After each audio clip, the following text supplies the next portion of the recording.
তাহলে যে বিশ্বাস করে একটা করে আর একটা, সে কি? ওষুধ চলবে কিন্তু আপনি অচল হয়ে যাবেন। তাহলে আল্লাহ তাআলা হালাল এবং তৈব খেতে বলেছে, এটা কে কে বিশ্বাস করে? হাত তোলেন যারা এটা বিশ্বাস করেন। যারা হুইল চেয়ারে চলতেছে, যারা প্যারালাইসিস হয়ে বিছানায় শুয়ে আছে, যাদের চোখ নষ্ট হয়েছে, লিভার, যত রুগী আছে সবাই সাক্ষাৎকার নেবেন। তারা চিকিৎসা করতে করতে এই পরিণতি ভোগ করতেছে কিনা, নাকি বিনা চিকিৎসায় দেখবেন। আসসালামু আলাইকুম, সবাই ভালো আছেন? আলহামদুলিল্লাহ। আমরা কি সবাই ভালো থাকতে চাই তো নাকি? তারাই পৃথিবীতে প্রশান্তি পাবে যারা সম্পূর্ণভাবে তার সৃষ্টিকর্তার বিধান অনুসারে খাওয়া দাওয়া, চলাফেরা, ঘুম, ব্যায়াম বা কায়িক শ্রম, রোজা রাখা, না খেয়ে থাকা, ভোরে ওঠা, এসার পরে কথা না বলা, ঘুমানো ইত্যাদি ইত্যাদি যে নিয়মগুলো আছে। হালাল তৈব খেতে হবে, 3 ভাগের 1 ভাগ খেতে হবে, 1 ভাগ পানি খেতে হবে, 1 ভাগ ফাঁকা রাখতে হবে। প্রচণ্ড ক্ষুধা পেলে খাবো, ক্ষুধা থাকতে থাকতে খাওয়া শেষ করব, মাঝে মাঝে রোজা রাখবো। এগুলো সবই কোরআন হাদিসের কথা এবং আমাদের পূর্বপুরুষরা এভাবেই চলে এসেছিলেন। তারা 2 বেলা হয়তো খেতেন বা কখনো খেতে পেতেন না, 12-14 ঘন্টা কাজ করতেন, আর্লি ঘুমাতে বাধ্য, ভোরে উঠতে বাধ্য, রোদে পোড়া, বৃষ্টিতে ভেজা, এগুলো তাদের একটা পার্ট অফ লাইফ।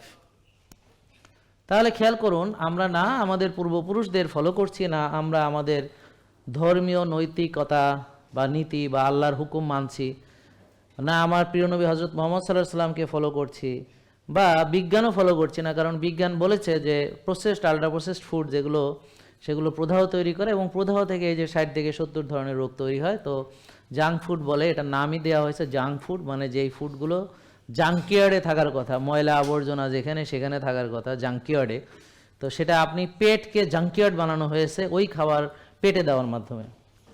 তাহলে আমি কিভাবে সুস্থতা আশা করতে পারি, কিভাবে আমি শান্তি প্রশান্তি আশা করতে পারি, কিভাবে আমি ভালো ঘুম আশা করতে পারি? তো যারা নষ্ট খাবার খাবে তাদের শক্তি দিন দিন চলে যাবে, বুক ধড়ফড়ানি, কলজা কাঁপানি, রাতের ঘুম নাই, টেনশন, দুশ্চিন্তা, হতাশা তাকে গ্রাস করবে। এবং পরে আস্তে আস্তে প্রথমের দিকে তার হয়তো গ্যাস্ট্রিকের সমস্যা হবে, একটু ব্যথা বেদনা হবে, ধীরে ধীরে একটু এনার্জি কমে যাবে, আস্তে আস্তে ব্যথা বেদনা একটু বাড়বে, ঘুম হতে চায় না, বুক ধড়ফড়ানি, কলজা কাঁপানি, একটু অশান্তি, একটু স্ট্রেস, একটু টেনশন, একটু হজমের সমস্যা, একটু গ্যাসের সমস্যা, এইভাবে তার আস্তে আস্তে ডায়াবেটিস, প্রেশার, তারপর এভাবে ধীরে ধীরে heart attack, brain stroke, paralysis, ধীরে ধীরে লিভার নষ্ট, কিডনি নষ্ট, চোখ নষ্ট। আর সে চিকিৎসা করুক বা না করুক, এটা হবে। আর চিকিৎসা করে দিন দিন আরও রোগ বাড়বে, সমস্যা বাড়বে, ওষুধ বাড়বে, তো তার সমস্যার সমাধান হবে না, সে আরও দুর্বল হবে। যত চিকিৎসা করবে, যত ওষুধ খাবে, আরও দুর্বল হবে। যত দিন যাবে সে আরও ওষুধ বাড়ে যাবে, সমস্যাও বেড়ে যাবে। তো এইভাবে সে আস্তে আস্তে বড় রোগী হবে। এই ব্যাপারে কোনো সন্দেহ থাকলে বলেন, আমি এটা ব্যাখ্যা করে বুঝাই দেব যে চিকিৎসা করে যে বড় রোগী হবে এই ব্যাপারে আপনাদের সন্দেহ আছে কিনা। ধরেন একটা উদাহরণ দিচ্ছি, যে একটা ডায়াবেটিস রোগী, সে নতুন ডায়াবেটিস ধরা পড়ছে, একটা বা অর্ধেক ওষুধ দিয়ে সে জীবন শুরু হয়েছে।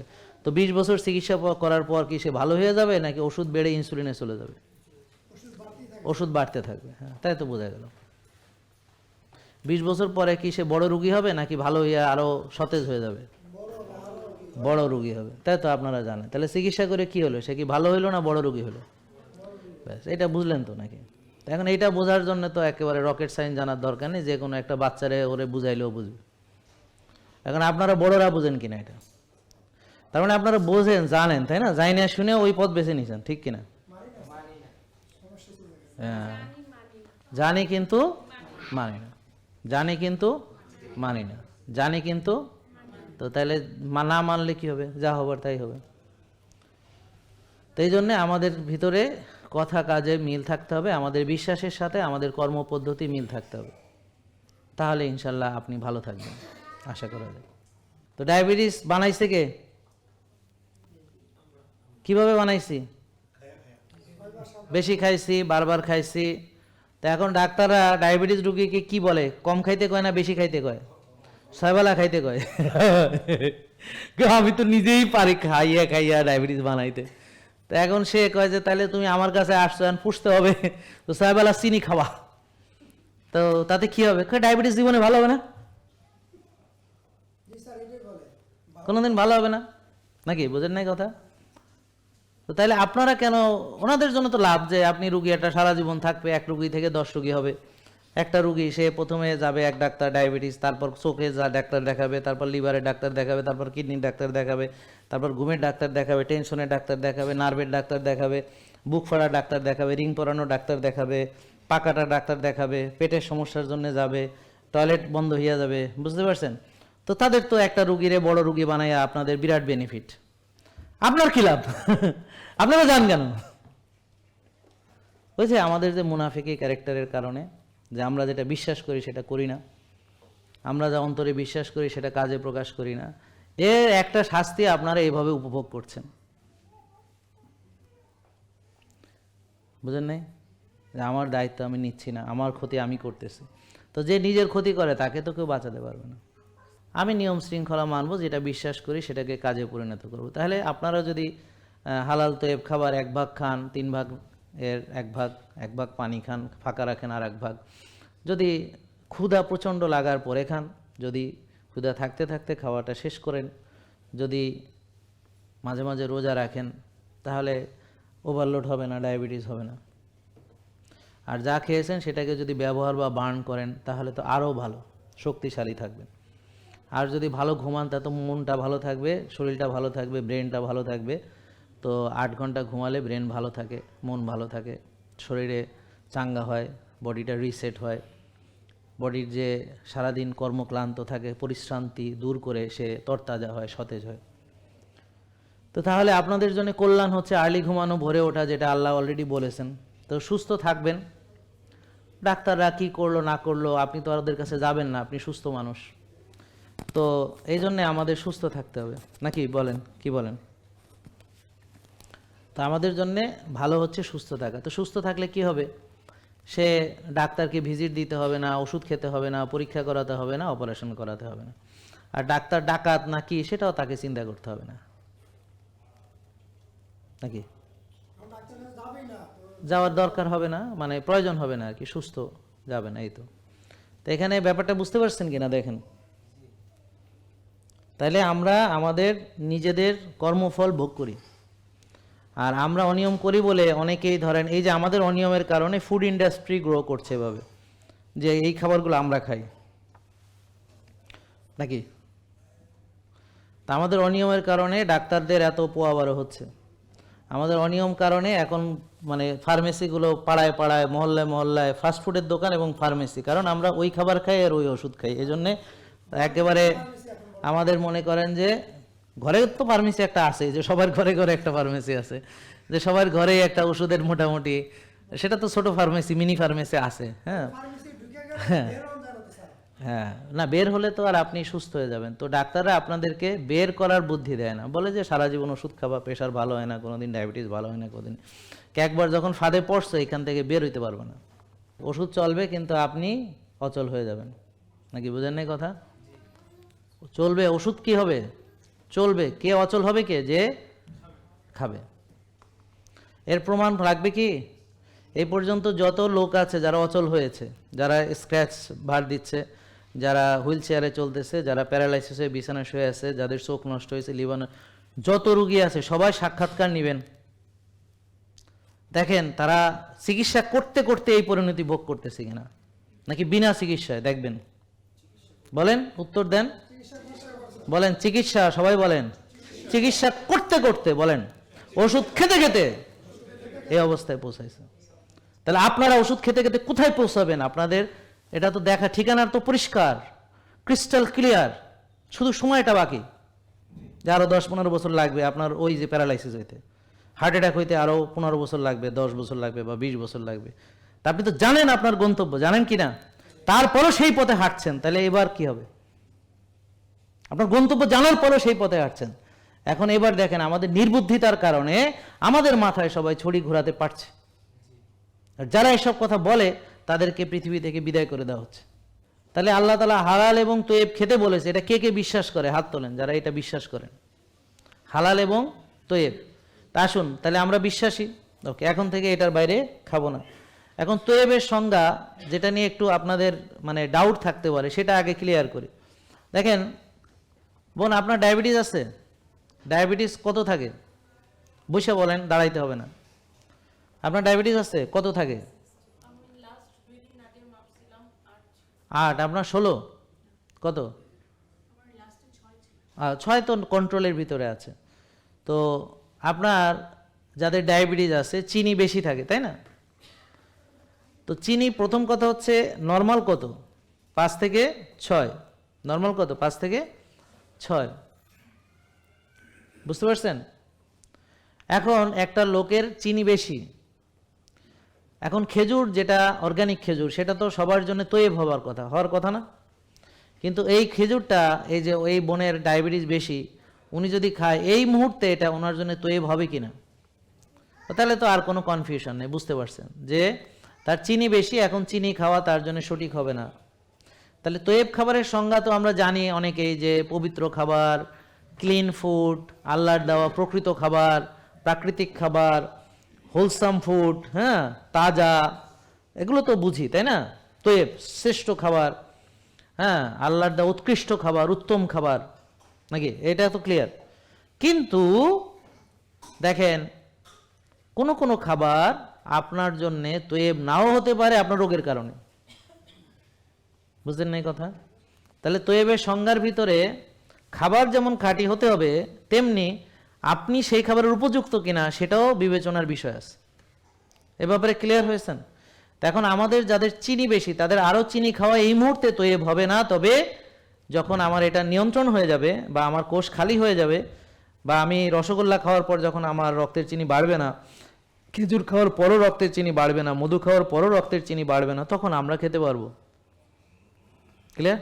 বলো আলহামদুলিল্লাহ। তুমি যে অবস্থায় আছো বলো আলহামদুলিল্লাহ, আল্লাহ আমাকে অনেক ভালো রেখেছে, আমি অনেকের চেয়ে ভালো আছি আলহামদুলিল্লাহ, আমাকে আল্লাহ অনেক কিছু দিয়েছে আলহামদুলিল্লাহ। যেই নিয়ামত আল্লাহ আমাকে দিয়েছে তার শুকরিয়া আদায় করে আমি কখনোই শেষ করতে পারবো না। আমরা আল্লাহর কোন কোন নিয়ামতকে অস্বীকার করতে পারি? আল্লাহ বলেছেন তুমি আমার কোন নিয়ামতকে অস্বীকার করতে পারো? তুমি যে শ্বাস নিতেছো, বাতাস কই পাইছো? তুমি নাক যে 2টা সিদার দিছি, সিধা ছাড়া যদি দিতাম, অনেকের নাকে ছিদ্র থাকে না, অপারেশন করে ছিদ্র বানাইতে হয়। অনেকের পায়ু পথে ছিদ্র থাকে না, অপারেশন করে ছিদ্র বানাইতে হয়। মেয়েদের অনেকে বাচ্চা ও রাস্তা বন্ধ থাকে, অপারেশন করে বানাইতে হয়। তো তোমারে তো আমি ছিদ্র সহ দিছি, নাকি? এই ছিদ্র না থাকলে কি করতে? তো এইভাবে আপনি কয়টা নিয়ামতের শুকরিয়া আদায় করবেন? আপনি যে এত অশান্তির মধ্যে আছেন, তা আপনার যে অনেক কিছু আল্লাহ দিছে সেটা চোখে দেখেন না কেন? তো ইবলিস বলে কি, যে তোমার একটা সমস্যা, এটা নিয়েই তুমি কনসেন্ট্রেট করো, আর 1000টা আল্লাহ তোমার ভালো দিছে এটা যেন ভুলেও এটা স্মরণ করবে না, ভুলেও শুকরিয়া আদায় করবে না। কি নাই তোমার, কি নাই, এখানে ফোকাস করো। এখানে আমার এটা নাই, আমার ওটা নাই, সেটা নাই, এখানে ফোকাস করো এবং এইটা নিয়েই সারাদিন ভাবো, সারা রাত ভাবো, বুঝছেন? আর যা আল্লাহ দিছে জাস্ট, এটা হলো নেমক হারামি যাকে বলে, বা অকৃতজ্ঞ মনোভাব। যে আল্লাহর প্রতি কৃতজ্ঞতা হচ্ছে আলহামদুলিল্লাহ, বলেন আল্লাহর প্রতি কৃতজ্ঞতা হচ্ছে আলহামদুলিল্লাহ, আমি অনেক ভালো আছি। আর অকৃতজ্ঞরা সারাদিন রাত টেনশন করে, যা তার আছে সেটা নিয়ে সে মোটেই সন্তুষ্ট না, অসন্তুষ্টি, যা তার নেই সেটা নিয়ে সারাক্ষণ চিন্তা। এটা হলো ইবলিস আমাদেরকে ফাঁদে ফেলে দিয়েছে, আমার চিন্তা ভাবনাকে সে ভুল পথে পরিচালিত করছে। তো নফসের দাসত্ব কারা করে? যাদের নফসকে সে ছেড়ে দিয়েছে। নফস যা বলে খাও খায়, ঘুমাও ঘুমায়, রাত জাগো জাগে, দেরি করে ওঠে, মসজিদে যাও না যায় না, নামাজ পড়ে না পর্দা করো না করে না, নফস যা বলে তাই শোনে, নফস যা বলে তাই শোনে, হ্যাঁ নাচে, হ্যাঁ নাচে। তাহলে এটা হলো ইবলিসের দ্বারা নিয়ন্ত্রিত নফস।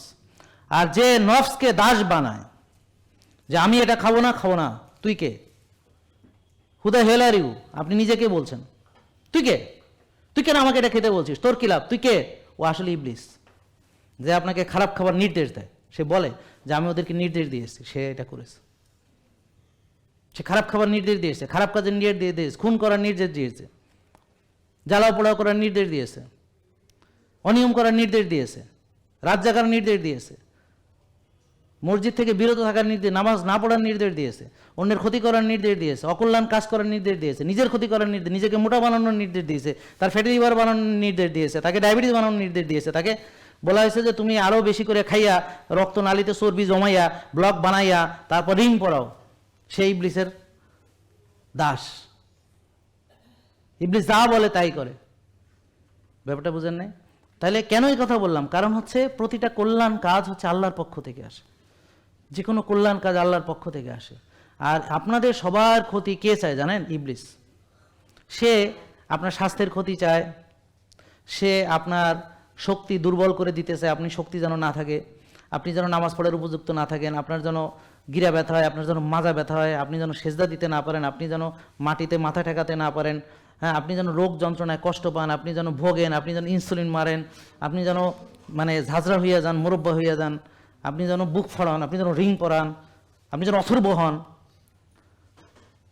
আপনার যেন কোনো কর্মক্ষমতা না থাকে, আপনার যেন চিন্তা করার ক্ষমতা না থাকে, আপনার যেন ঘুম নষ্ট হইয়া যায়, আপনার যেন ডিসিপ্লিন কোনো না থাকে, আপনার যেন নিজের কোনো যত্ন না থাকে, আপনি যেন নিজের প্রতি অবহেলা করেন, আপনি যেন নিজেকে ধ্বংস করেন, নিজ হাতে নিজেকে ধ্বংস করানোর জন্য দেখেন সে কিন্তু সফল, অলরেডি সে সফল। আর যারা রোগী তারা অলরেডি ব্যর্থ। কারণ ওই যে ঘরে ঘরে ওই যে ফার্মেসি, সে সফল, নোংরামিতে সফল। এখন পর্ন এডিকশন, এটা একটা জাতীয় সমস্যা। এখন internet addiction, mobile device addiction, social media addiction, video games addiction, drug addiction, এইগুলো কোনো বিষয় না। ভার্সিটিতে পোলাপান রাতে জেগে জেগে এইসব নাচানাচি করে আর ড্রাগস নেয়, তো এটা একটা তাদের কালচার হয়ে দাঁড়াচ্ছে, এটা কোনো বিষয়ই মনে করে না। এটা আল্ট্রা মডার্ন সোসাইটির একটা নতুন কলঙ্ক, যেটা এখন এটা স্বাভাবিক হিসেবে মানুষ নিয়ে নিস। ছেলে মেয়ে বন্ধুত্ব থাকবে, গার্লফ্রেন্ড থাকবে, বিএফ থাকবে, জিএফ থাকবে, এগুলো স্বাভাবিক ব্যাপার। এটা তো স্বাভাবিক না, এটা তো অনৈতিক সম্পর্ক, অস্বাভাবিক ব্যাপার। কিন্তু সমাজ এটাকে স্বাভাবিক হিসেবে নিয়ে নিয়েছে। শয়তান সব পাপকে শোভাবর্ধন করে দিচ্ছে। পাপ আর পাপ দেখে না মানুষ, পাপকে এখন ভালো দেখে। তো এই জন্যে আমরা নষ্ট খাবারকে ভালো খাবার মনে করি। আমাকে এসে বলে, স্যার আমি কবে নষ্ট খাবার খামু, যেটা খেতে আল্লাহ নিষেধ করেছে। তো এইভাবে বলে না, বলে যে স্যার নর্মাল খাবার কবে খামু, মানে এখন অ্যাবনর্মাল খেতে আছে। তো যারা নর্মালকে অ্যাবনর্মাল মনে করে, তোয়েবকে হারাম মনে করে, হ্যাঁ, আর খারাপটাকে তোয়েব মনে করে, তো তাদের পরিণতি কি বুঝতে পারছেন? তা আমরা নিজেদের ভালোবাসবো না কিভাবে? ভালোবাসা মানে কি? স্যাক্রিফাইস। যে ডায়াবেটিস হচ্ছে কোষে ওভারলোডের ফলে হয়, বেশি খেলে, বারবার খেলে, টেনশন করলে, রাত জাগলে, নিজের যত্ন না নিলে খাবার এই চর্বি হিসেবে জমা হয়, বডিতে ইনফ্লামেশন হয়, টক্সিসিটি হয়। তো আমাদের এই জন্য ইনফ্লামেশন কমানোর জন্য রোজা রাখি, আমরা ভিটামিন ডি ভালো রাখার চেষ্টা করি।